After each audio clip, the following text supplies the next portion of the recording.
सौबात की एक बात यह कि बारिश नहीं थी तो पाकिस्तान की तरफ चिनाब नदी में पानी का इंतजार करते रह गए थे लोग, और अब हालत यह है कि वो बाढ़ से परेशान हो सकते हैं। भारत ने सलाल बांध के गेट भी खोल दिए हैं और बगलिहार के भी गेट खोल दिए हैं। पहले जब सिंधु जल समझौता लागू था तो यह करने के लिए बताना पड़ता था पाकिस्तान को। अब वो सब कोई चक्कर ही नहीं है।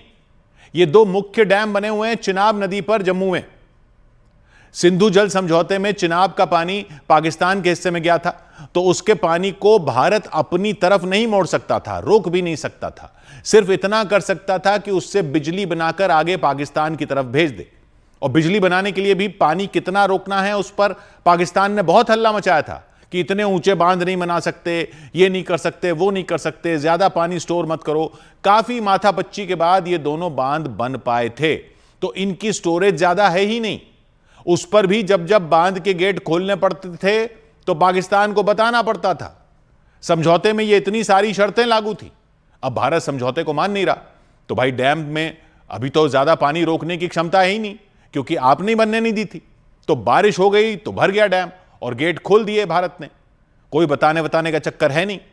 बाढ़ आती है उस साइड तो अब वो पाकिस्तान को देखना है कि कैसे हैंडल करना है।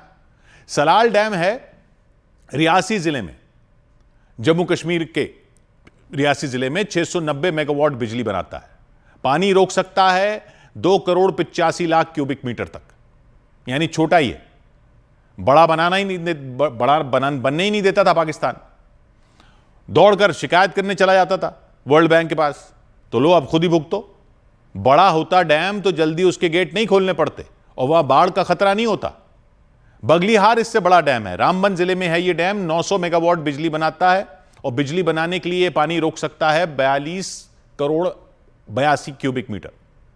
Lakh cubic metre. लेकिन अब तक सिंधु जल समझौते के तहत इसमें सिर्फ 3,11,00,000 क्यूबिक मीटर पानी रोकने की ही मंजूरी थी। बिना पहले बताए डैम के गेट खोलने से आगे पाकिस्तान में पानी का लेवल एकदम से बढ़ जाता है। पाकिस्तान में यह पानी घुसता है हेड मराला से। अब तो बारिश हो गई है और यहां पानी भर गया है तो भारत ने डैम के गेट खोल दिए। इससे पहले 11 मई को खोल दिए थे भारत ने गेट बिना बताए। तो हेड मराला में पानी था 3,100 क्यूसेक पर। वो पता है कितना हो गया था? 3,100 क्यूसेक से सीधा बढ़कर हो गया था 28,000 क्यूसेक। 3,100 से 28,000। सोचिए, अब फिर खोल दिए गेट तो हेड मराला से आगे पानी जाएगा और बाढ़ का खतरा हो जाएगा सियालकोट। सियालकोट के आगे गुजरात। ये गुजरात पाकिस्तान के पंजाब का एक इलाका है जिसका नाम गुजरात है। तो सियालकोट में बाढ़ का खतरा है, फिर गुजरात में बाढ़ का खतरा है। आगे हेड कादिराबाद में भी पानी का लेवल बढ़ जाएगा।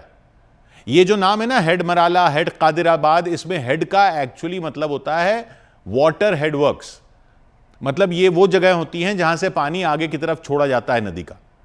तो वहां के पंजाब के मराला में है हेड मराला और कादिराबाद में है हेड कादिराबाद। यानी ये नदी पाकिस्तान में जाती है मराला से होती हुई सियालकोट, वहां से गुजरात और वहां से कादिराबाद। वहां के पंजाब की इन 3 जगहों पर बाढ़ का खतरा है।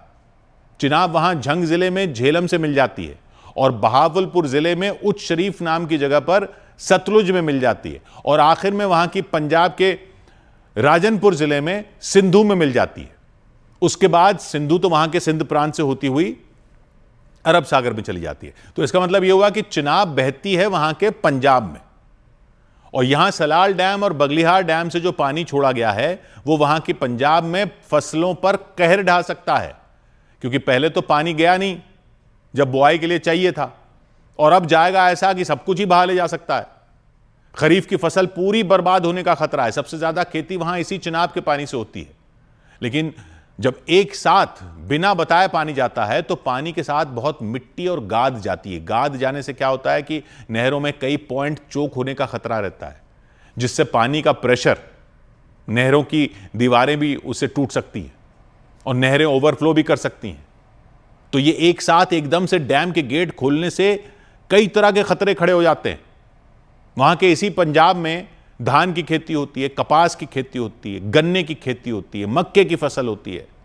पहले क्या होता था कि हर बार डैम के गेट खोलने से पहले बताना पड़ता था पाकिस्तान को कितने गेट खोलेंगे, कब खोलेंगे, कितनी देर तक खोलेंगे।